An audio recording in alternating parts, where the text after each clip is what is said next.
From the stormy coasts of the north came warriors bound not by blood but by an oath, the Varangians, towering figures from distant lands whose loyalty was bought not with gold but with silver. Emperor Basil II turned to these foreign warriors. They came on ships across the Black Sea, fierce, fearless, and untouched by the politics of the court. This is the Age of Empires 4 Macedonian Dynasty. The heart of the Macedonian dynasty's economy is their unique resource, silver. Varangian Arsenals spread their influence to nearby mining camps and town centres, allowing them to process silver over time. When villagers mine gold or stone, they also uncover veins of galena, yielding silver equal to 40% of what they extract. The Varangian Arsenal is where the dynasty truly shines. It replaces both the blacksmith and the university, and it is here that the Macedonian dynasty can research unique military technologies, all fueled by silver. Unlike other civilizations, the Macedonian dynasty do not stop at the third tier of upgrades. They can push to 6 full tiers of attack and armor improvements. We're used to seeing upgrades for melee and ranged units. Instead, the Macedonian dynasty's upgrades are divided into 3 categories: melee infantry, ranged, and cavalry, allowing for deeper specialization and late-game dominance.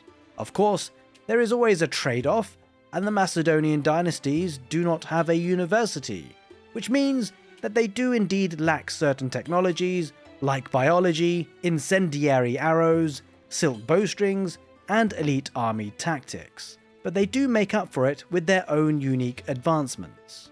Fortifications increases the health of every building by 10% per tier, up to 6 times.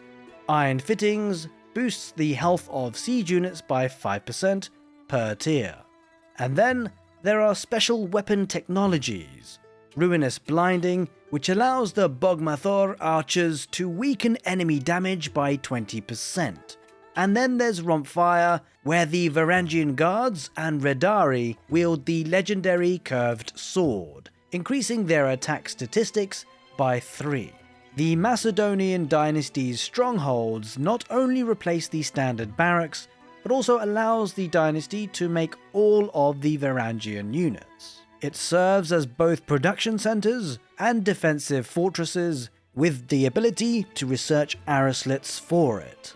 But a very unique part of the Macedonian dynasty's war machine lies in the Varangian Warcamp. As soldiers die in battle, the Warcamp can call forth free Varangian warriors to replace them. If built near water, even ships can join the reinforcements, galleys and attack ships returning to avenge the fallen.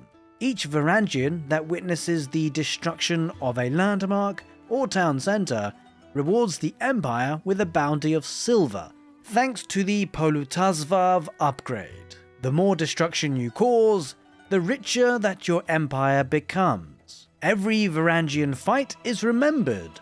With Varangian Runestones, you can carve monuments to past victories. When enough enemies fall to your Varangian units, a runestone can be created, inspiring nearby warriors with combat bonuses and strengthening your army through sheer legend. And when war turns to fire, similar to the Byzantines, the Macedonian dynasty can turn to one of the most feared weapons of the medieval world, Greek fire. Their version of the rams, the Kyrosyphons, can hurl bursts of liquid flame, engulfing enemies in burning devastation.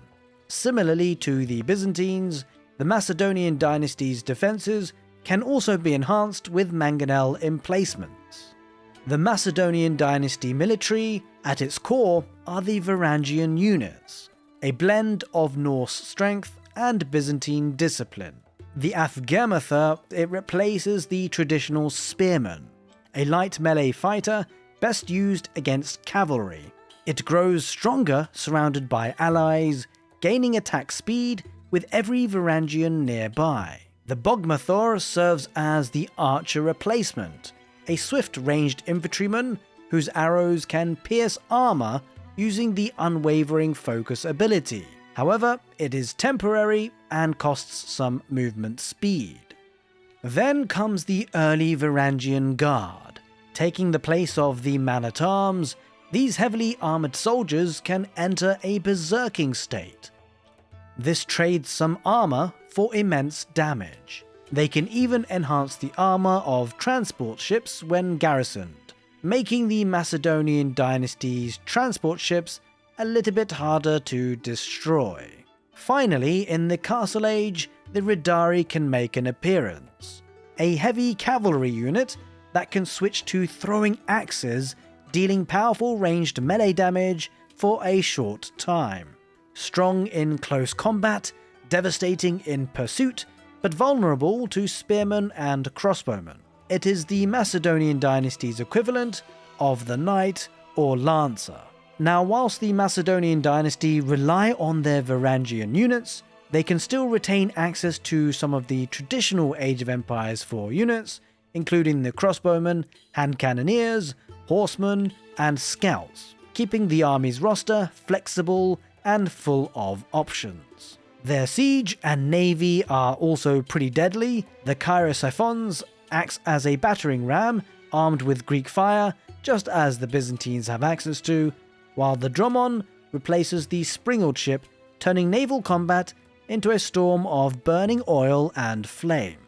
The Macedonian Dynasty landmarks reflect their dual heritage of faith, war, and innovation. The Grand Winery serves as both a mill and a monastery. Within its aura, villagers can gather food 30% faster, and relics stored inside produce silver instead of gold. Of course, steering a little bit away from the traditional Byzantine civilization, because of course, there is no olive oil for the Macedonian dynasty. The Imperial Hippodrome for the Macedonian dynasty acts as a stable, but rather than the Byzantine light cavalry, it can train champions. Each champion inspires surrounding troops, increasing torch damage, boosting cavalry attack, and speeding up infantry movements. The Cistern of the First Hill strengthens the Empire's economy, holding 9 charges that can be used to boost military or resource production, even generating bursts of gold, wood, or food over time. The Golden Horn Tower stands tall, a fortified landmark with crossbow emplacements, free batches of crossbowmen, and the ability to detect stealth and disguise. And in the Imperial Age, the Macedonian dynasties reach new heights of power with 2 choices. The Foreign Engineering Company, which allows the production of powerful siege engines. Nest of Bees, Hui Hui Pao, and Royal Cannons, all purchasable with silver. Or the Palatine School, a military academy capable of producing elite cataphracts in large batches. Again, using silver as the source of might. So as always, I hope you guys enjoyed today's video. A special shout out to the YouTube channel members. And if you're looking for a lot more content for the new Age of Empires 4 Dynasties of the East DLC, I've got a full playlist ready for you. Just click the end card on your screen right now to find out about the other civilizations, as well as likely some casted games for this new DLC. As always, I appreciate your support on the channel. Take care, and see you next time.